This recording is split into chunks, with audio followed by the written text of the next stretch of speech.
Well, in the last several years, we've had CNA do some work on the one of the main routes that we got here, which is Cold Brook Road, and they've been very complimentary in doing the work for us. So this year, with the new students they had there, we were approached and we said it'd be great to get some work done on this road because it's the main route and it's a part of the Appalachian Trail network. Well, this being a major route for people going in the country to either fishing, hunting,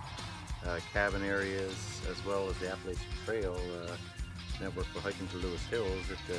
certainly contributes to the community because it's easier on the vehicles and better access for everybody involved.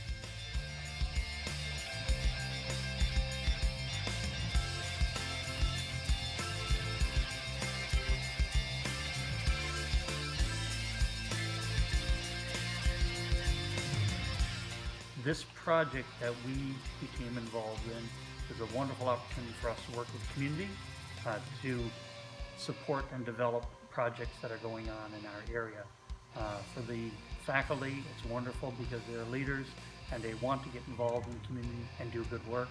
And for our students, it's a wonderful opportunity to really develop skills that they've trained for in our programs and to get real life training opportunities